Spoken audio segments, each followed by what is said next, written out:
We're going to wait for the music to turn off. Very good. Good evening.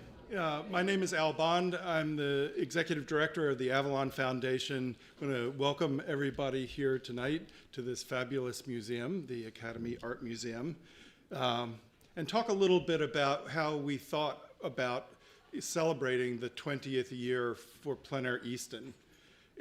We really immediately came to the conclusion that really it is a celebration of all of the people who came along and helped to make this event as successful as it is.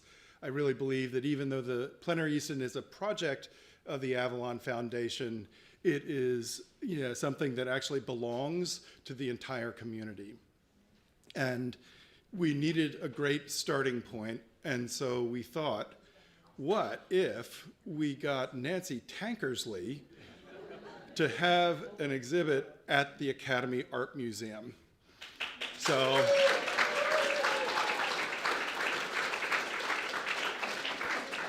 and then we thought, oh my God, there are so many other people that are so deserving of being recognized, and we can't possibly recognize everybody that deserves it in the first year. We've got to come up with some way of limiting that. And so we came up with the idea of having a Hall of Fame. And this is something that's going to continue on. So there will be many other deserving people in the future. But certainly in the first year, we thought, well, because there's so many people that really should be in our Hall of Fame, the folks that are chosen in this first year, everybody should be able to look at them and say, yeah, they really are more deserving than me, So it gives me great pleasure this evening to recognize two recipients of the inaugural Plein Air Easton Hall of Fame, and they are the Academy Art Museum and Nancy Tankersley. So I have to say that we tried to make this process very fair, and so we set up a committee that was not directly connected with Plein Air Easton or the Avalon too closely. We wanted people who could be impartial but knew where we were also. So we gave them a set of criteria that were very specific so that they could evaluate fairly. I'm not at all surprised that they came up with these two. I would have been really surprised if they hadn't, but there were so many nominations,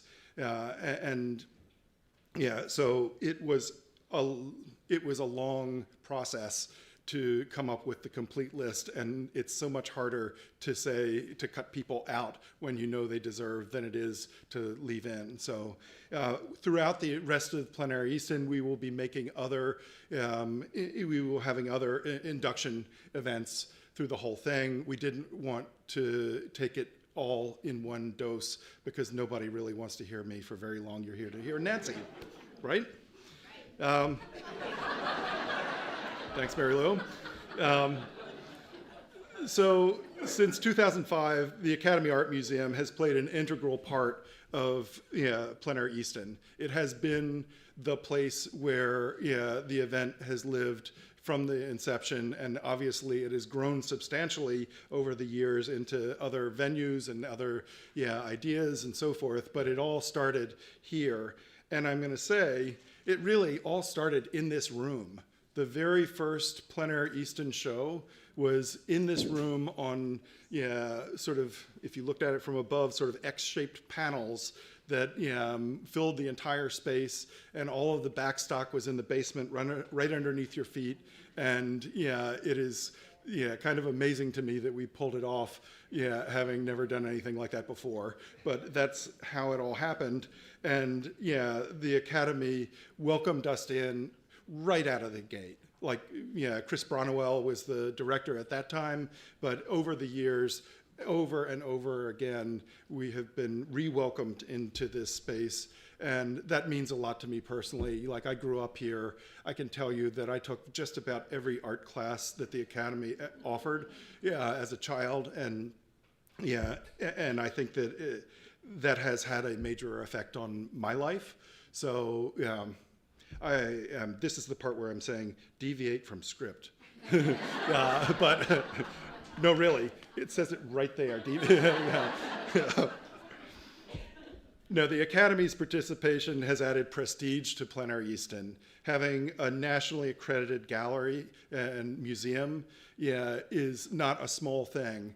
And it really is a big part of how we, right out of the gate, got the attention of a lot of really serious artists, and were able to bring quality, right out from the very beginning. And so I can't really express enough how important our relationship with the Academy is. Each year the museum has exhibited the competition show, and as most of you know, a lot of it is now over at the Armory and all, but this is the place where the very best of the best should be. And so, we're grateful, and for their exhibiting the winning work as well. In addition to the exhibition, the Academy Art Museum has been a staunch supporter of the plein air genre. So, it's not just about Plein Air Easton. It is, for years and years, this is an institution that has celebrated plein air painters, working artists, and given them a home in many, many ways. And that is not a small thing either, with paintouts and lessons and educational workshops and so many other ways that the Academy has impact in our community.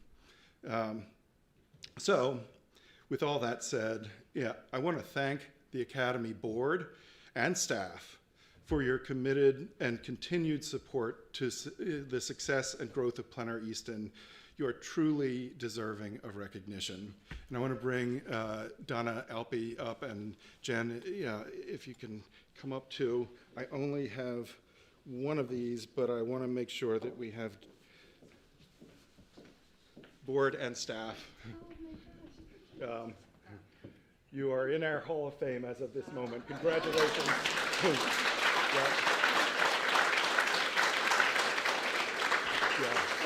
Absolutely. Thank you. And again. So, how do you really talk about Plein Air Easton without talking about Nancy and Carl? They have been the driving force that started Plein Air Easton. And again, I'm going to deviate from the script a little bit here again and say they were not the first people to pitch to me a plein air festival in the town of Easton. We had some very qualified folks that came to us and said, this would really be a good idea, and you should try it, and you should really do this. And I heard that, a pitch twice over from different entities. And then Nancy came to town, and Carl, and she said many of the same things and made the same arguments. She had a very well-written proposal there, but the thing that made all the difference in the world is that then she said, and I want to help. And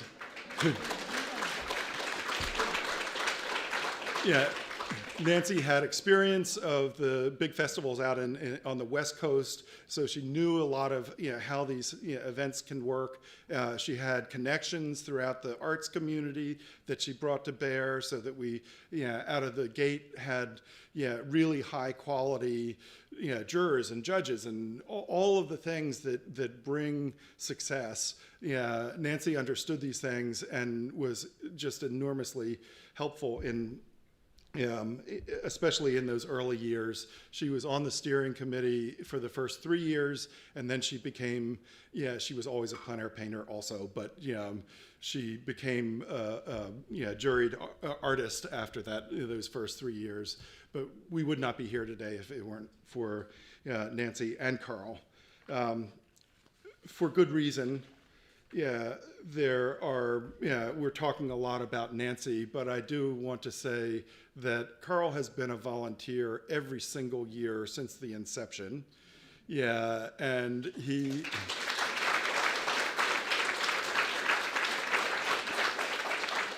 and he has been an actor on the Avalon stage, and he served full 2 terms as an Avalon board member. And so, I don't think that you get to have a Nancy Tankersley unless there's a Carl Tankersley, either. So, in every way, when they were nominated separately, but when the committee looked at it, they really thought, we have to say, thank you to Nancy and Carl Tankersley for the enormous contribution that they have made to make this festival happen.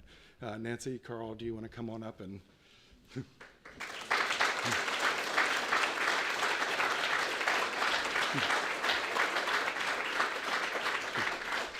You put it on? Yeah? Okay, all right, yeah, Carl, you can get it. Yeah, there you go. Wear the bling. There we go. All right, yeah. Yeah, so, what's that? No, you're here. Yeah, no, you are on, is what's happening next. So with that all said, we are getting to the reason why everybody is here today, to hear from Nancy Tankersley, and to hopefully everybody got a chance to see her fantastic show upstairs. And again, Nancy, thank you so much. You're just such a fantastic person in our world. So yeah, I am eager to hear what you've got to say now. So yeah. Yeah.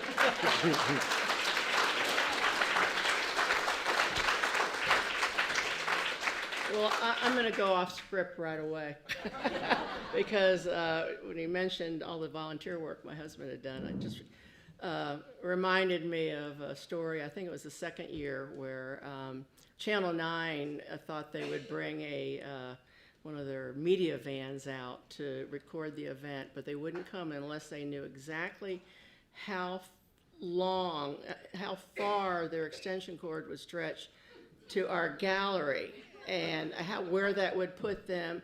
And I remember Carl and I out in the middle of 90-degree heat with our extension cord, our measuring tapes, trying to figure out how far out the van could be from the plug at South Street Art Gallery. And Carl looked at me and he says, "Are we really doing this?" So yeah, there were a lot of things like that the first couple of years. So I want to thank the Avalon Foundation, which has, of course, been a major thrust in the success of Plein Air Easton, and also the Academy Art Museum, because their early collaboration took us to a level that most events don't enjoy. Having this beautiful facility, having an accredited museum that artists can say that they have had work hung, and then the plein air collection, to have actually a piece in the permanent collection, are huge things. So thank you, Academy Art Museum, for being such a important partner. You know, I knew that.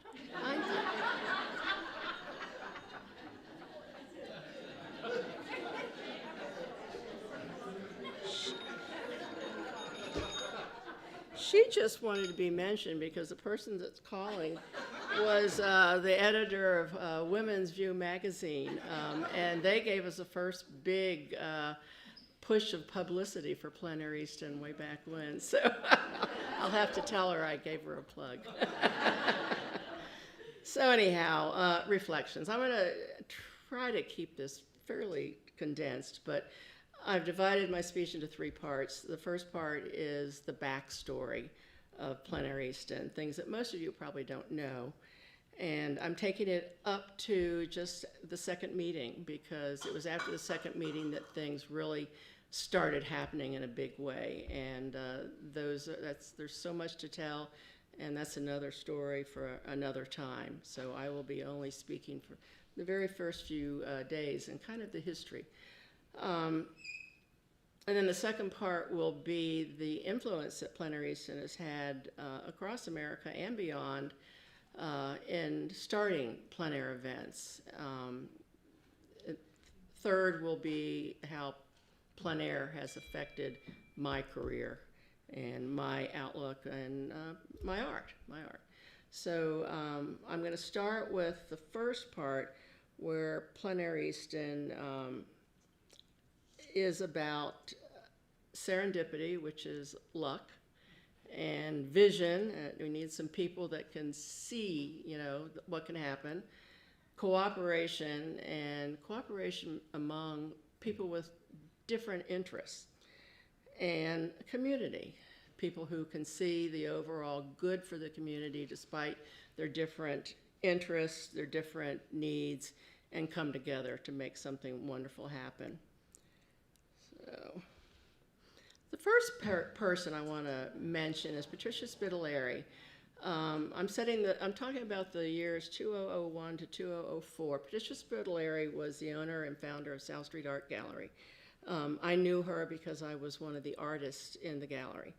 And she eventually put the gallery up for sale, approached me personally, and hit us at the right time, and we decided that we would take a chance to become art gallery owners. But Patricia was I think she was a big part of getting the arts really going. I mean, there had always been arts in Easton, make no mistake about that. The Waterfowl Festival and galleries were here. But Patricia's the one that started the First Friday Gallery Walk, and she is also one of the people that approached the town about having a plein air festival. So she deserves a lot of credit. The second person is Ross Merrill. Oh, I didn't put his name. Ross Merrill, who is the chief of conservation for 25 years at or however many that makes, at the National Gallery of Art. Ross was a dedicated plein air painter, and he was very instrumental in getting people in the Mid-Atlantic area, and actually across the country, excited about plein air painting. Let me go on to the next one. So Ross passed away a few years ago, unfortunately, but in the beginning he was here. He was the one that helped me formulate my ideas, and he came and spoke several years about the history of plein air. And Michael Skalka, who is here tonight, is the president of the Mid-Atlantic Plein Air Painters, and he has written a book, The Artist's Journey, The Career of Ross Merrill. So Ross and Patricia are the two that I think Al was referring to that came to him and pitched the idea of plein air. But it really wasn't the time. Things had been happening in other parts of the country, mainly in California. And the very first plein air event that we can really identify took place on Catalina Island. And it had been a bunch of painters that got together from the California area and enjoyed painting in Catalina. And then a woman named Denise Burns had the idea of having a show. The first show was in a home where they invited people, and sales were so brisk that the next year they had a show somewhere else, and gradually they found founders, our sponsors, and it grew to be a really big event on Catalina Island. The artists were amazed at the response. That most of these artists were probably illustrators, studio artists, and did not realize there'd be such a demand for plein air paintings. So this is a book about the Enchanted Isle, and that actually is a painting by Camille Preswatic, who will later figure in our Plein Air Easton event. It was written by Jean Stern, who has been our judge and who is an authority on California plein air painting, and a couple other people that I don't know enough about to really go into. Here are some of the plein air events that are in California: the Carmel Art Festival, the Laguna Plein Air Painters, the Laguna Beach Plein Air Festival, and the Sonoma. And these events are still going on and very successful. Now, back on the East Coast, we really didn't know much about this, but thanks to Ross Merrill and some people in Annapolis, things were starting to happen.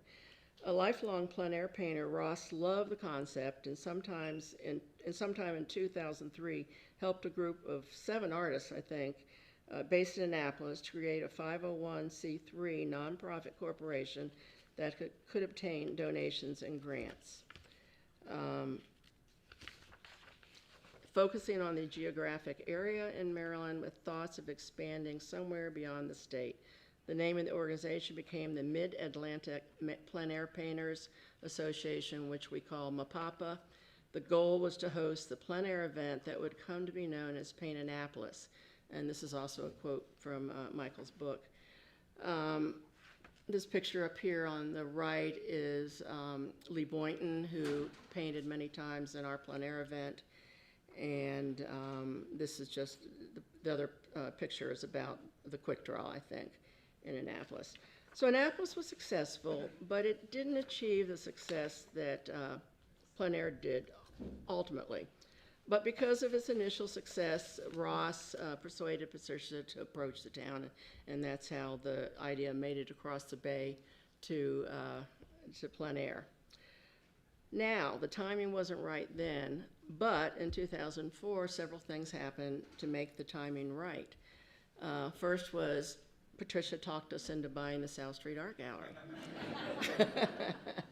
And there Carl and I are with Mayor Willie and some other officials. And I think Carla was there's somebody here tonight that was there, and some of the artists and a lot of my family. And so that was the beginning of us becoming gallery owners. Now you have to realize my husband was a naval officer, and I was an artist working out of my own studio, and had no idea how to run a business. So, that was really interesting. The next thing that happened was two of my friends drugged me kicking and screaming into the plein air world.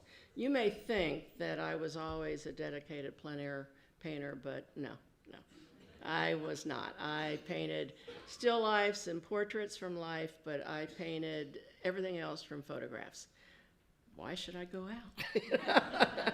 I had a nice studio. It was perfectly comfortable. I did not see the reason to drag all my supplies out and go out into the buggy, hot outdoors. But these two, this is Beth Ann Copel in the orange and Sarah Polly, who you all should know, who was one of our grand prize winners, who started dragging me out plein air painting. And then I was accepted into the Washington Society of Landscape Painters, which is where I met Ross Merrill. So there's all these connections here. They both got me to go to a workshop in Tucson, Arizona, led by Ken Oster, and it's there that plein air started to make sense to me. He was able to condense it and simplify it and make me understand how I could make a good painting outside. And so when I left that, I was starting to warm to the idea of plein air painting. And then right after that, I think that was like March or something, and this is all in 2004, Beth Ann was accepted into the Carmel Art Festival, and she invited me to go out with her. Well, what an eye-opener. I had never seen anything like that. And that first picture is of their quick draw. And I'll never forget watching Jove Wong, who was our judge last year, paint a portrait. Well, the two artists were painting each other. They were standing in front of each other, painting each other, and I was just fascinated. And it was so exciting to see him again last year when he came to Easton, because I have that memory of him at that first Carmel. It was exciting. It was fun. I met some people there that I sort of knew. Scott Pryor, I'd met him at a show in Texas. And then the person that I was really excited to meet was Camille Preswadik. I'd known about her work. I'd heard of her, and I met her at the reception. We talked a little bit. I'm sure she didn't remember who I was. But went back to Easton the next month, opened the gallery, spent our time trying to figure out how to be small business owners. There was a big learning curve there. And then in the fall, Ross started kind of, come on, Nancy, I think you could, why don't you try to get a plein air festival started here?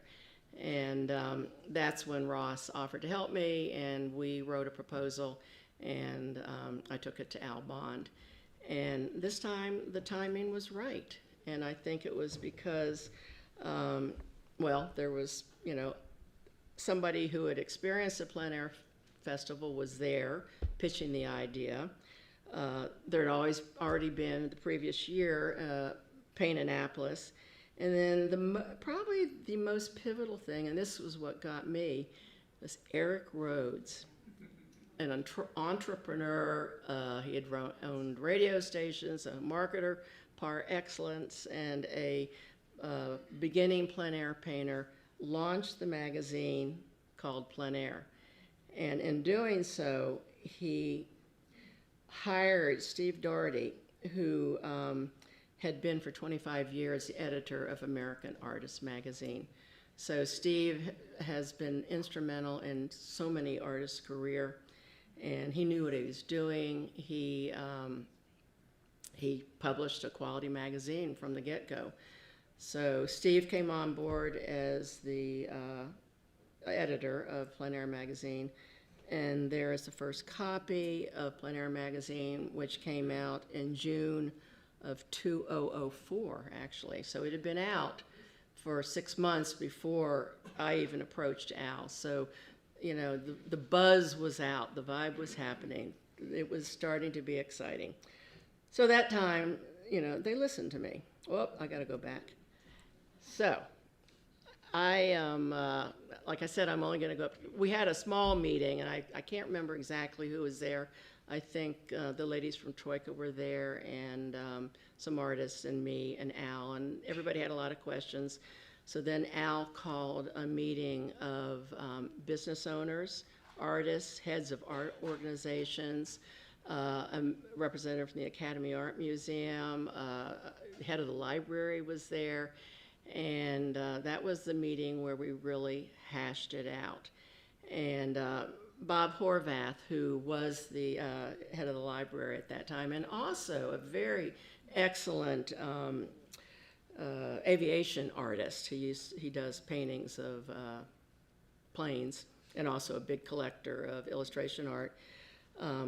His wife took this picture, and then Bob pieced it together, and they sent it to me many years later, and I just thought it was so funny. So I hope I don't offend anybody by the title, but I think you can agree, if you really look at this, that I look like I'm about to be crucified. So, and I'm sure I won't name everybody, but I'm sure you'll recognize a lot of the players. And there's Al Bond sitting at the other end of the table, and there I am, the third from the left, just blah, blah, blah. And then everybody else is like, this is the comments that we heard. We don't need more artists on the shore. We have perfectly fine artists here already. What's in it for local artists? Oops, let me go back. There's nothing to paint here. That's my favorite. I really love that one. Close the streets for a paint out? Ridiculous, and it will hurt my business. July, that's crazy. I liked it. Well, I know, I sort of agree with that now. I like to paint from photographs. What about me? But I'm an abstract painter. You know, what's in it for me? How much will this cost? Where will we get the money? Well, and then I got a few positive comments. A rising tide floats all boats. I think that was from Laura Eyre of Troika. It will help firmly establish Easton as an arts destination, and it will help enliven a slow time of the year for the businesses. And frankly, this was Al's job.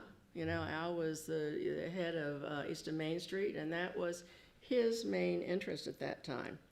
So at the end of the meeting, despite all the misgivings, people agreed to go ahead. And the next step was to bring on the Avalon Foundation, because they had wonderful skills and expertise in selling tickets, all those tickets we were going to sell. Tim Dills is a local developer who gave us the first $10,000 seed money. Elizabeth Tong came on board as the volunteer coordinator. And then there's Camille Preswadek. And the story about Camille, we were still a little uncertain. We thought it could work here, but not sure. Well, in January of that year, I think that was just before or maybe after that meeting, I attended the annual meeting of the Plein Air Mid-Atlantic Plein Air Painters over in Annapolis, and I walked in, and there was Camille from California, and I thought, what is she doing here? And I walked up, started talking to her. It turned out she was in town because she would come and study with this famous sculptor through the Egley studio in Annapolis, and she was just there. And I said, well, I met you in Carmel, and we're thinking of starting something like Carmel. Would you come to Easton and give me some thoughts? So she said, sure. So she came over on Saturday. It was about 20 degrees out. The first thing we did is we went to my friend John Shaw's farm and painted. I lasted 10 minutes, and I was back in the car, and she did a complete painting. And I thought, wow, plein air makes you tough. I certainly wasn't there yet. And then we went and drove around the town, had dinner, and what used to be the Inn at Easton. And I showed her everything. I showed her the museum, I showed her the Avalon, and she was very enthusiastic. And I said, would artists come all the way from California for an event here? And she said, absolutely. So Camille became our first juror. Because of that, there were probably a lot of California artists that came because that's who she knew. So we started out with a really high-level group of artists. These people in California had been doing these events for 10 years by that time. And so they came, loved Easton, and continued to come. So that is really the backstory of how this happened, and I think it's a really important part of the history. It's a lot about being at the right place at the right time. It's also about a community that could come together and work together despite some obvious disadvantages to some people, could overcome those and do this for the good of the whole community. I'm really proud to be a part of this. Okay, so part 2. The influence of Plein Air Easton on the growing plein air movement. So the movement was growing.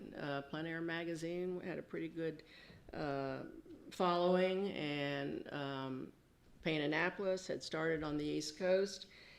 Let's take a look at why we are regarded as a leader. Well, I think the first thing is we are considered role model because we have been successful from almost the beginning, and I think it is because of the attributes I mentioned before and the strong leadership we had in our forming committee.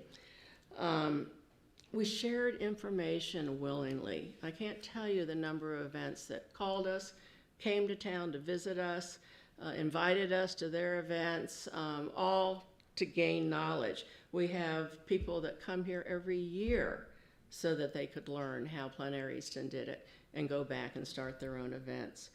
We remained an invitational. That means not an invitational. We are not an invitational. Boy, did I get that wrong. We are a juried event, which means that people have to submit slides, and then every year there's a different judge that selects the ones that get in. And I think this keeps it fresh. It keeps it from becoming a good old boys club or girls and boys or whatever, and it paves the way for new talent, for people that haven't been seen before. So I think it keeps it exciting and fresh, and I will definitely change that to juried. A lot of the events, because it's safe, decided to be invitational. Safe meaning that they knew that the artists were of certain quality, that could bring in a certain amount of dollars, because that's, of course, important to the sponsors, and there wouldn't be any surprises. So there are a number of events that are only invitational, but I think what keeps Plein Air Easton is that we are mostly a juried. We do invite the top winners back, but other than that, we are a juried competition every year. Strong organization, that goes without saying. The Avalon is at the core of that and has been from almost the beginning. It was, I think, the 4th year that the Avalon officially took over the running of Plein Air Easton from the town of Easton, and they've continued to do a stellar job. And then our motto was always put the artist first. If you make the artist happy, then everything will go well. And I think that's been something that every year at the end of the event, the organizers will get together, send out questionnaires, and make changes where needed. though. So here is a, well, I got a little skewed off. Well, I don't know what happened there, but I think I can make it. This is a list that I came up with. Now, I can't guarantee that I have listed everybody. I know I haven't listed everybody, and there are probably some people I've forgotten, but these are the ones that I have knowledge of. And you can see on the West Coast, and this is how long each has been in existence. Carmel has been in existence 31 years. I think they were the first one to start after Catalina Island. Laguna Beach, 26, Sonoma, 22, Maui, 19. Unfortunately, we all know what happened to Maui. That little town was the seat of the Maui Plein Air. But they are planning to resume next year. Sedona, 18 years. Door County, Wisconsin, 18 years. And the Green Canyon, 7. Since then, there are 3 international that I know of. There may be more. There's Art in the Open in Ireland. This is open to everybody. You don't have to be juried, which I think is a wonderful event. And they will help you find places to stay, so it's something to keep in mind. Curacao, 10 years, and I'll talk about that more extensively later. And Parsboro, which is in Nova Scotia, 7 years. Most of these took a break for COVID, but are all back in action now and as strong as ever. On the East Coast, the first one was Annapolis. I say 23 years. I've gotten conflicting dates on that because the internet has some different dates, but I think, at least was started in a nominal way in 3 years before Plein Air Easton, and I may be wrong, and if anybody knows better, I'll certainly change that. Plein Air Easton, 20 years. We started in 2005. Forgotten Coast in Florida, 19. Ocean City, Maryland, I didn't realize this, has been having a plein air event for 19 years. Somehow I missed that one. Wayne, Pennsylvania, Maryland Mountain, that's up in Frederick. Was that right? Cumberland, yeah, Maryland. And Tequesta, Florida, and you can read them all the way down to the most recent that I participated in was Plein Air Smokies, and that's now in its 3rd year. And they're all, I think, some do great, some do, not, frankly, nobody does as great as Plein Air Easton. But they're still viable, they're active, and the interest is still there. And then there are a couple that have retired. I'm going to talk about a few that, and I've been involved in a lot of these, not all of these, but and a lot of these have come to us for help. Did I leave Texas out? Oh, it's up there. It's up there. It's hidden by the title that somehow got messed up. So Plein Air Texas is one that has really studied Easton, and they're very interesting because they have a lot of the same things that we have, but they were able to do it differently, Texas style. So let me see. I wanted to mention that in addition to giving advice, sometimes members of Plein Air Easton volunteer staff would go to other ones, and this is a picture of Elizabeth Tong, our volunteer coordinator in Plein Air Richmond, the first year, helping to stamp canvases and to give advice about the logistics of Plein Air Richmond, and there's the opening of Plein Air Richmond. Now, Plein Air Texas, it takes place in San Angelo. San Angelo has a Museum of Fine Arts. San Angelo has lots of big ranchers and big ranches, but the only problem with San Angelo is that it's a 2-hour drive for most of these ranchers to come into town. So that was a big problem that they had to overcome. And then this, San Angelo also has a history of artists. They had an artist colony there in the 1920s. So they were a good one to start an event. And here's some pictures from San Angelo. That's the group and at the their brunch, which is a what do you call the wagon? a chuck wagon breakfast. And that's the artist, and then a lot of the collectors came for that. It was the last event similar to our brunch until we discontinued that. In the middle is Lon Brower. Some of you may recognize him. He's been at Plein Air Easton frequently, and he dressed up so that we could all have fun painting him. There is Stuart White painting at a rodeo. I mean, who knew we'd get to go to a rodeo and paint? And that was really, really fun. And that sort of led to, you'll see later, my series of Western working people. So, and then this last one is kind of a funny story. Who knew that me, a girl who grew up in the suburbs of Washington, D.C., would be attacked by cattle on a Texas ranch. I was out there painting, just enjoying myself, painting some sheep actually, and I looked down the road. I heard this thumbing, this hum. Looked down the road, and these cows were hell-bent to get to me. And I thought, oh, they'll be fine. They won't bother me. But the closer they got, well, I ended up in the car. And when they found out I had nothing to feed them, they went on, and I was able to paint my sheep. So it was this is you'll recognize a lot of these artists. This is the 2019 in Plein Air, Texas. And I think that the organizers of Plein Air, Texas, who are there on the right, Barbara Rollo and Treva Boyd, will tell you that it wouldn't have happened without Plein Air Easton. They now have discontinued the regular Plein Air event, and they're going to more a residency where artists can go and stay on ranches for like 3 weeks. And then they will have an exhibit of the work that was done at the end of that. So, some of these events are evolving. They won't all stay competitions the way they started out. But I think it's interesting. Oh, the other thing about Plein Air, Texas, and was that I said, the problem, it could be 2 to 3 hour drive for the buyers to get into San Angelo. So at first the attendance was not really great. So they hit upon the idea of letting the artists go to ranches for a couple of days before the Plein Air event.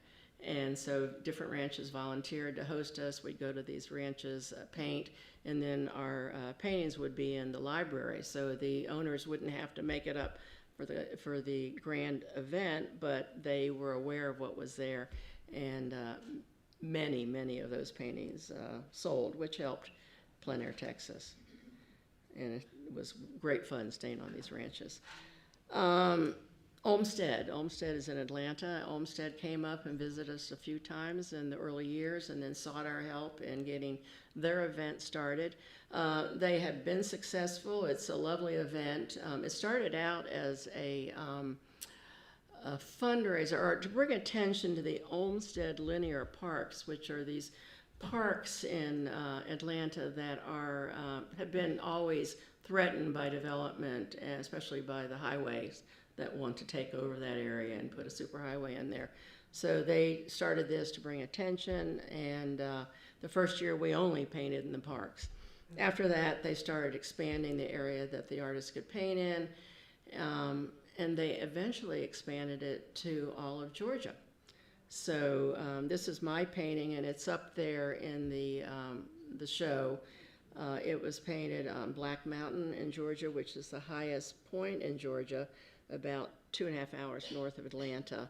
And it was painted 2 days before we had to show up in Atlanta. So that was the problem with Atlanta is traffic and getting around and parking. And, there were a lot of problems with an urban Plein Air event. So this was their solution to, fighting that. The last one, this last one locally, or in the United States I'm going to talk about, is this one. I met this woman here in the striped shirt at the Olmsted. So this is how, connections are made and things happen. She invited me, she lives in France half the year, she invited me to teach in France at her workshop facility. So I started going to France, and the better friends we became, she decided she wanted to start a Plein Air event just like me. And she owned a house in New Bern. New Bern is very much like Easton, in that it's a small town. It's bigger than Easton. It's on the water, has lots of boats.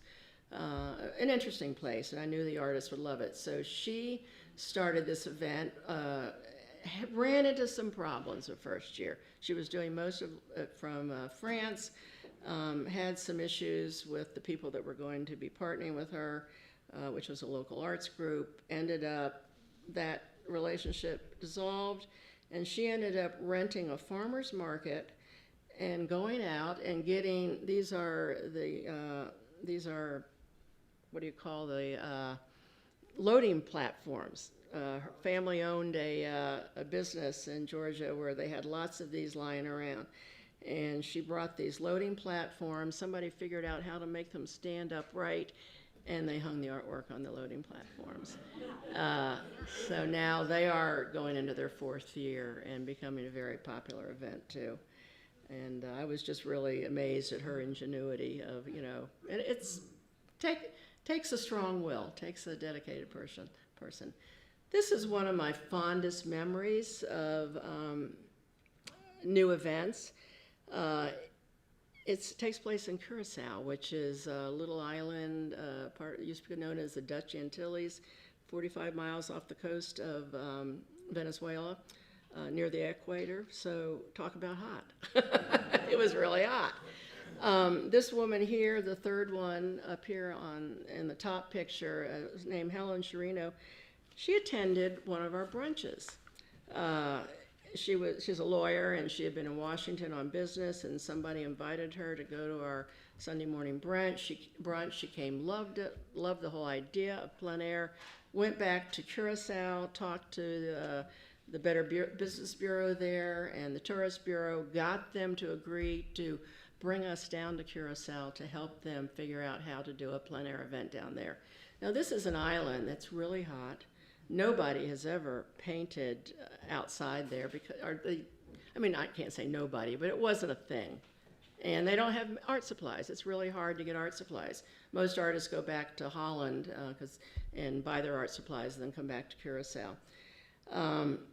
This picture here is an interesting story because when I first went down, so back to the first one, Al and Jessica and I went down to help advise Curacao.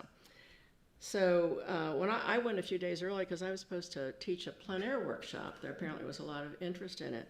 And the morning I went to the workshop, nobody showed up. And we waited, and she said, well, there were 15 people signed up. I don't know what's happened. Well, there was some pushback. And the owner of the local art school discouraged them, let's put it that way. Did not want them participating with this unknown artist, with this unknown art form, plein air. So they didn't show up. So Helen, being the smart woman that she is, and well connected on the island, managed to arrange some TV interviews, radio interviews, and found a place where I could do a demonstration and then publicized it. And this is like 3 days' time. And so there I am. Well, another part of that. We're there at 7 o'clock, and I'm thinking, it's going to happen again. Nobody's going to show up. Here we are. It was Al's birthday, too, What a disappointment. And then all of a sudden they started flowing in. Well, what had happened is the prime minister or somebody had been given an address, and they were all sitting in their cars listening to it on the radio. And then when it was over, they all came in, and you can see how full the room was. So I did a quick demo on the principles of plein air, and afterwards people came up and said, oh, we want to learn this so much, and thank you for coming, and what can we do to help? And they were very, very excited. And then I learned the story about why nobody had been at the workshop. So anyhow, that was the start of Plein Air Curacao. And after our visit, the Plein Air, Al and Jessica bowed out because they had Plein Air Easton to get ready for, but that's when the artists took over. And one of the things they wanted in Plein Air Curacao was workshops. And so I invited, after Plein Air Easton happened, I invited, people, after it had been juried, I invited anybody that had been juried. to come to Curacao to teach a workshop. And we figured out a way that they would get a little bit of money, they get free housing, and they would only have to teach like one day. And the rest of the time they could paint, and they could also be in the first Plein Air Curacao competition. So we had some really great artists. I think we have Hio Hu and Steve Griffin and Roger Dale Brown and Thomas Kitts, Larry Moore, Hugh Lai, who's here tonight, came down. Ed Cooper, a bunch of names that you know. I should really list them all, but I've forgotten a few, and I don't want to miss the ones that I don't list. So anyhow, you can see how colorful Curacao is, and then we also had classes for children, and then they had their own exhibit, and this is one of the little girls there. One of the things that was so touching, everybody brought supplies. All the artists that came down, the people that were teaching, and also the students from the U.S., because we had a number of people that signed up for the workshops that came to Curacao with us. They brought supplies and sold them or gave them to the local people. Another thing was one of the local men designed a plein air easel, and the children, they built it and the children decorated. So every artist from Curacao that wanted to do plein air would have an outdoor easel. It was really quite exciting. There's me in the hat with a red band, and a bunch of the volunteers looking at the first exhibit we had. I think that was the quick draw exhibit. And this picture below is Shulai Chong teaching a workshop. We had workshops all over the island, on the beaches, in town, and it was hard work. It was hot, but they were the local people were so grateful and so excited that it was well worth doing. I think everybody that went enjoyed it. Here's our group that came down. Some artists. There's Tim Bell. You may recognize him, and Hugh Lai in the front, and a few other people. Stuart White, he was one of the instructors, Valerie Craig. And so anyhow, that was this was at the big exhibit. And the surprise at the exhibit is the governor came. We knew he was coming. But Chrissy White, who is a longtime, Chrissy has passed on, but a longtime Easton resident, and she came as a student, brought a key to the town of Easton, and this is her giving a speech and giving it to the governor of Curacao. So, hey, who knew that this would happen from Plein Air Easton? And I think it's a really wonderful thing. The event still goes on. Now they have artists from Holland and Venezuela, and it's really turned into an international event. They don't do it every year. They do it like every other year. I think the next one will be next year. And a lot of people from Easton have gone down and participated in it. Okay, so then the last part, well, I got something wrong here, but this is supposed to say Plein Air Easton, the influence of Plein Air Easton movement, and what it meant to me as an artist. Okay. So, like I said, I was not an enthusiastic plein air painter.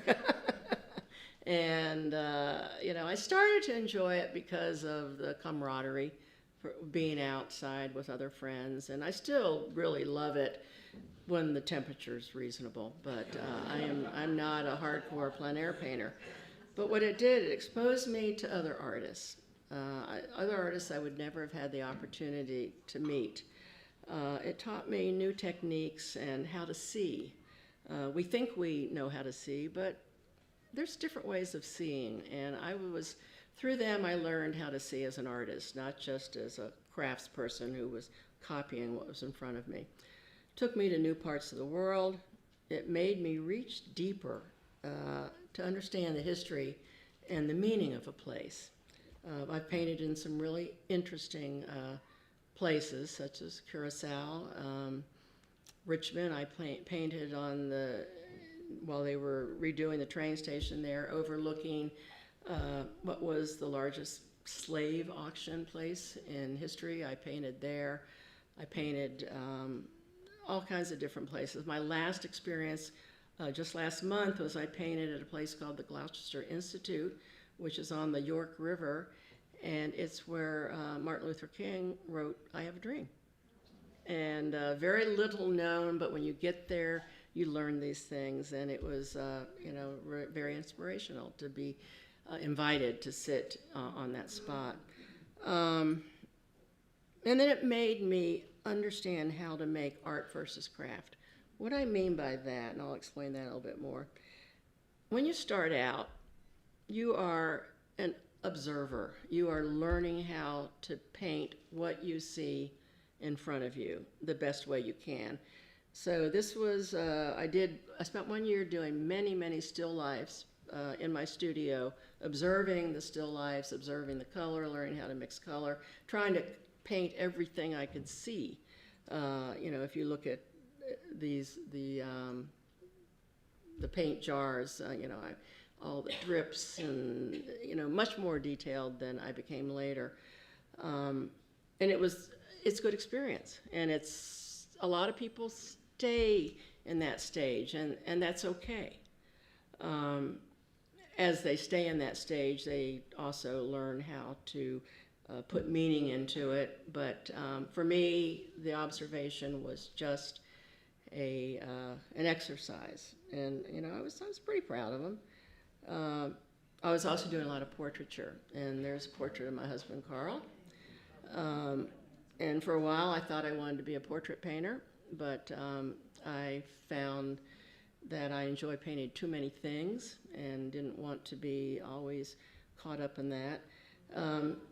This is my first painting that ever got into a museum, a show, and that was down in Jacksonville, Florida. And I, of course, did it totally from a photograph.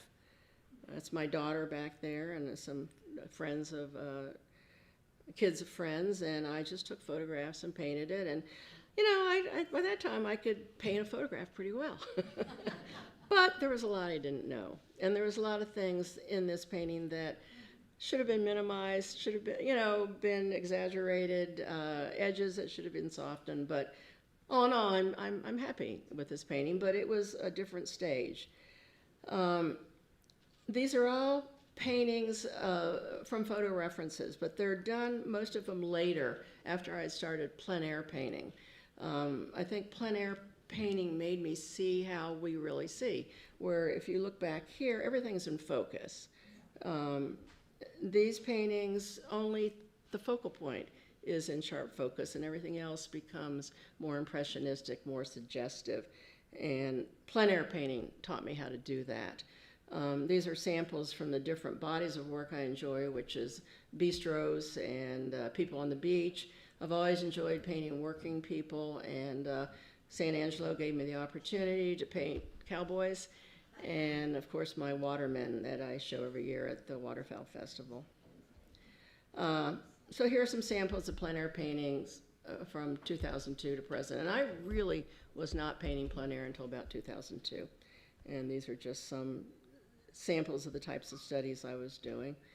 Then I started entering competitions. The first one I entered was Wayne Plein Air, and that is up there on the top. The interesting thing about that, talking about history, was we were able to get onto an estate called Ardrossan, and I learned later that this is where the Philadelphia story was shot. So that was interesting being there. And then these are other ones. This was San Angelo, Texas, and that building that I painted was actually the first Tankersley ranch house. Got down there and was able to, all the Tankersleys in the U.S. are related somehow. I didn't know about this one, but Richard Tankersley apparently came to West Texas, was the first white rancher and settler, and this was the first house. Believe it or not, I was standing down about 20 feet above the Concho River, and that house was actually flooded a number of times. They even lost children in some of the floods and fought Indians and everything else. So that was a really wonderful experience. And that actually won second place at San Angelo. And then the third one is from New Bern. But it's actually not part of the New Bern competition because I'd never painted in the New Bern competition.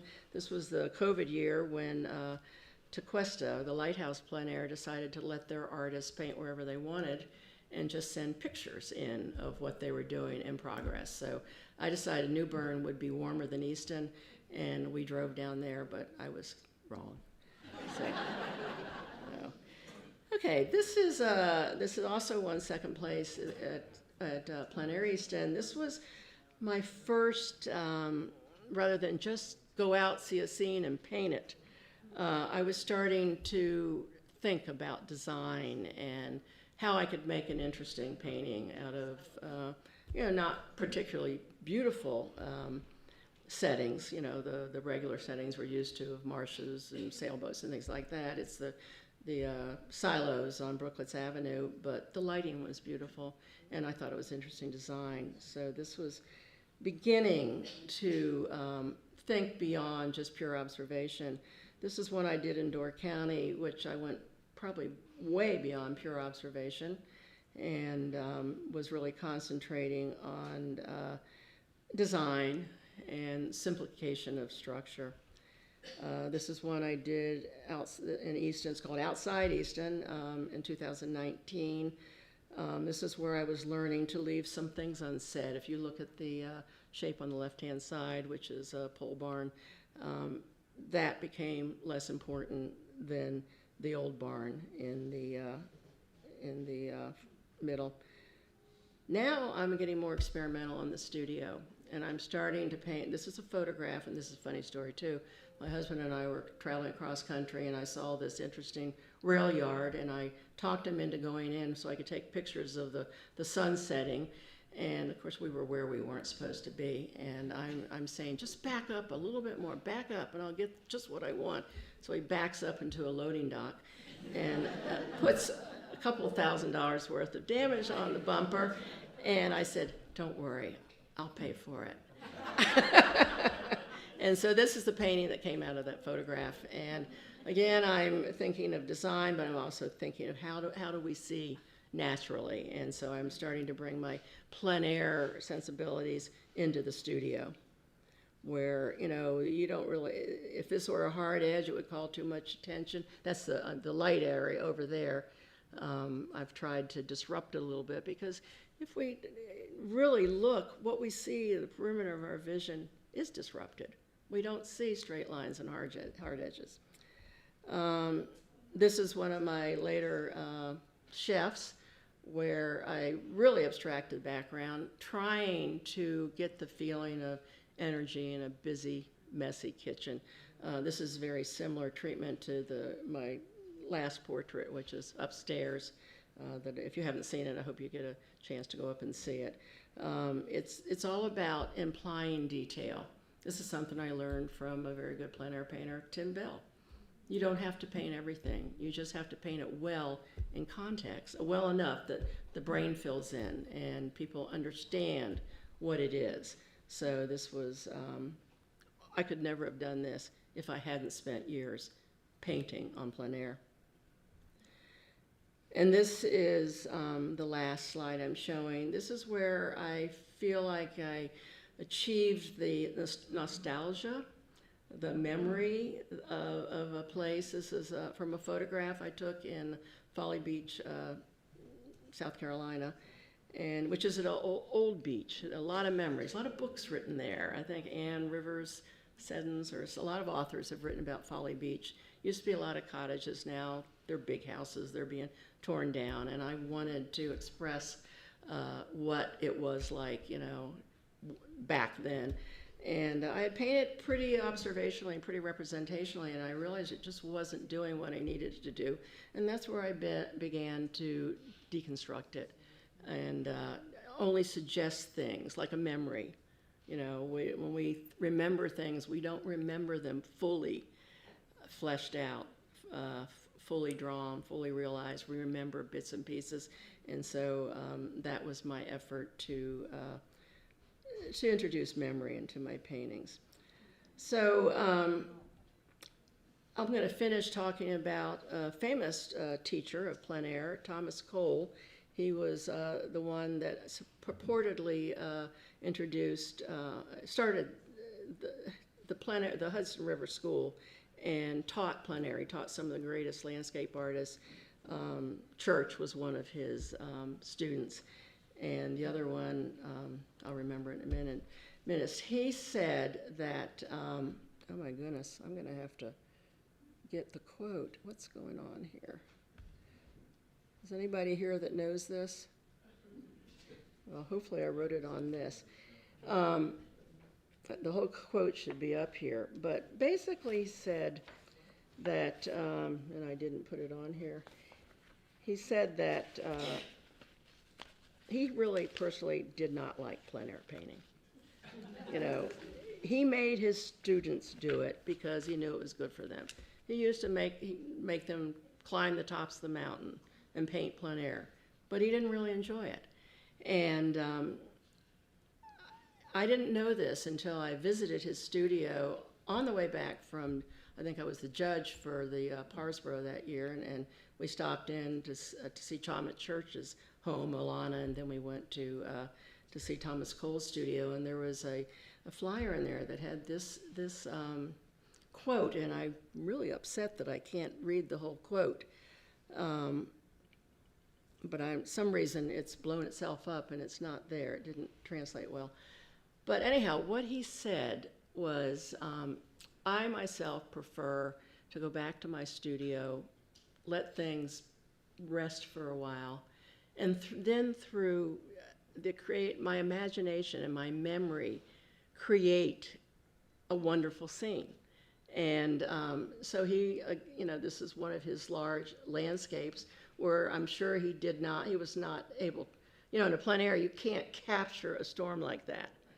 But in memory and in the studio, you can. And so he said, if we don't rely on memory, we'll never produce masterpieces, memory and imagination. So, and that really, really spoke to me. So this is not to negate the importance and the power of plein air, that being there and painting what you see is so very important. But, there's all kinds of ways of getting to a finished painting. And I am very, very grateful that I was pushed into plein air, that I was able to, you found it. Oh, thank you. Okay.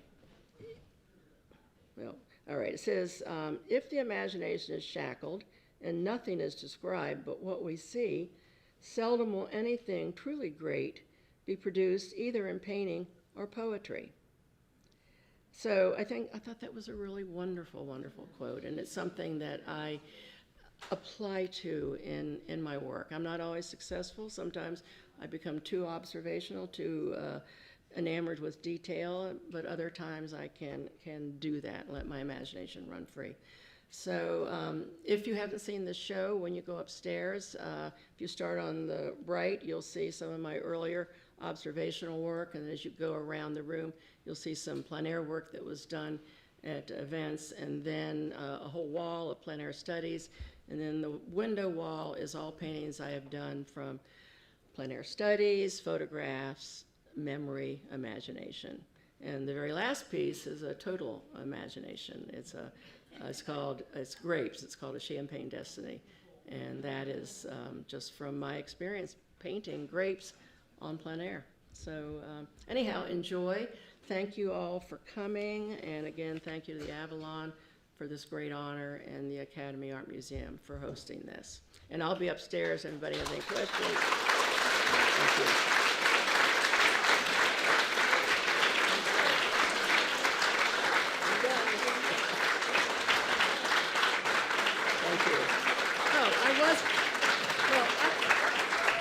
Thank you. I know this ran long, so I'll take questions upstairs if anybody has them. Okay.